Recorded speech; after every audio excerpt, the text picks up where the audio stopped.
Sinisterism is about finding the primal aspects of the left-hand path, primal in history, primal in the psyche, thus obtaining truth.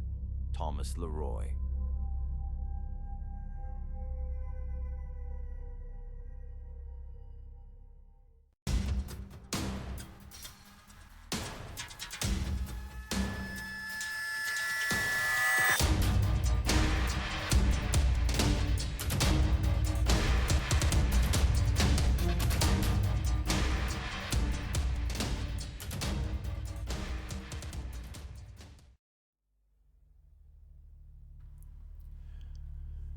Greetings, my friends, and welcome back to your dose of sinister heathenry. But for those new to the channel, I'm Thomas Leroy, founder of the International Left-Hand Path organization, the Sect of the Horn God. The Sect is an educational foundation created to not only make those with a black flame aware of its glow, but to also restore the shadow aspects to the ancient gods by going deep into the past, not only historically, but also psychologically. For the primal depths of the psyche are limitless. So, if this sounds interesting, make sure to like, share, and subscribe. And if you want to learn more, join the organization, the Sect of the Horn God, at the link down below. Thank you.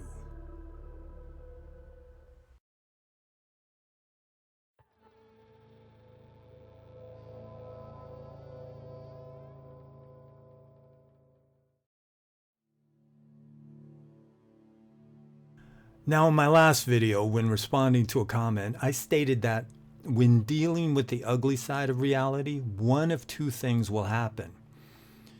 It'll either force you down into the deep end, where you better know how to swim, or it'll keep you in the kiddie pool. I wanted to return to this because I need to clarify. And that is that there is, in truth, a third thing, and that third thing is you'll drown. This is important because how one deals with hardship is a major contributing factor to why we choose this path.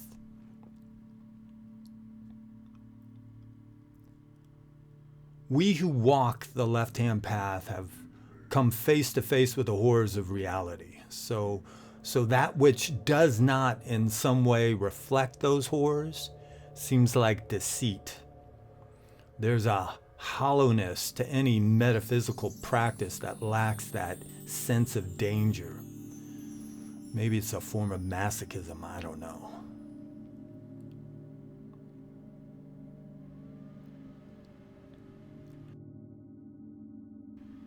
But it's not only hardship, it's also the realization that the world is filled with lies.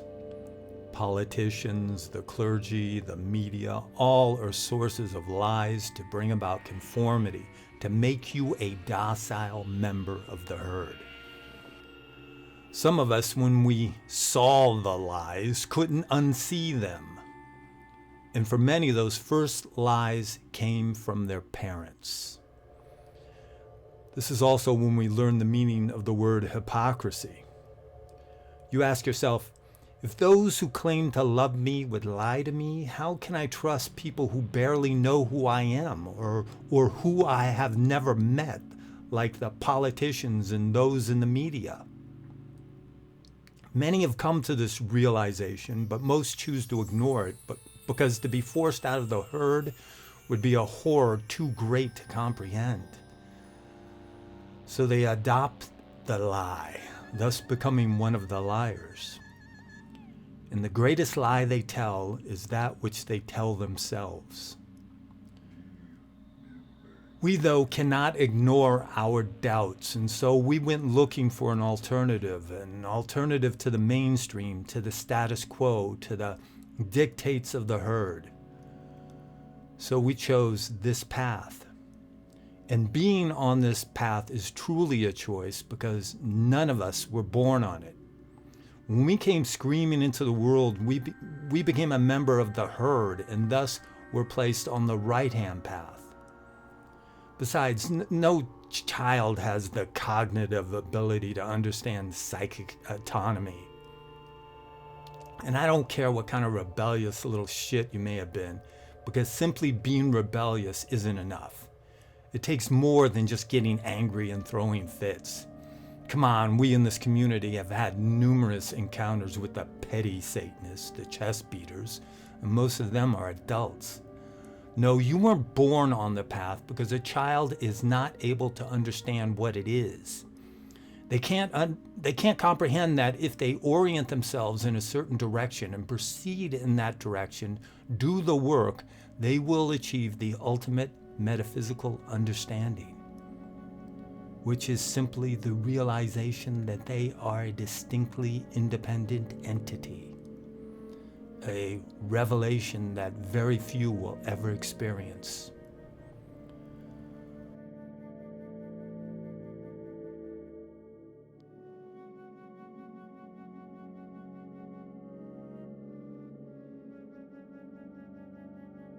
So most, when they're plopped down in the kiddie pool, choose to stay there because they were told that they could drown if they ventured into water that went over their heads. Many were thrown into the deep end, and many drowned, while some of us quickly learned how to swim and then marveled at what we observed in the depths. What did we see and learn while down there? We learned that there's a primordial essence more significant than religion, politics, or any of the dictates of modernity. It's hard to piece this truth together, though. That's because it comes to us in fragments. And this primordial truth is not something you'll obtain through empiricism. This is a deep primordial wisdom that comes from a place that transcends knowledge gained through empirical means. No, it's not individual truth as in the statement, my truth. That's too fucking superficial. This isn't emotional truth, even though it may have been a strong emotional response in our primordial ancestors that left that scar in our genetic memories. From a scientific perspective, this is comparable to those mutations found on our chromosomes. And this is something that goes deeper than epigenetic trauma. For these scars have accumulated over the millennia, thus manifesting as entities embedded in the collective unconscious, the dark spirits.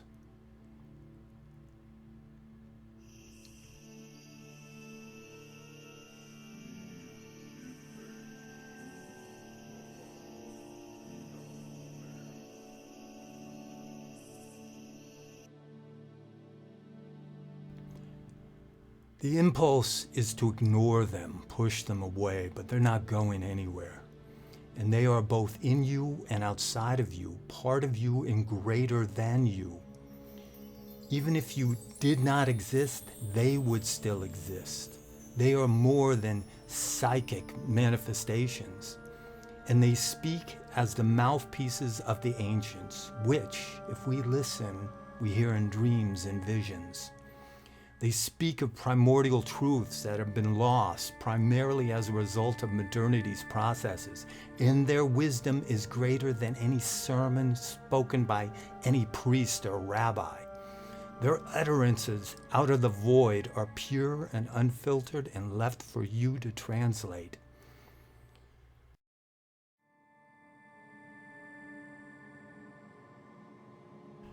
And that's what you'll learn while on this path, is how to translate the language of the dark spirits. Until next time.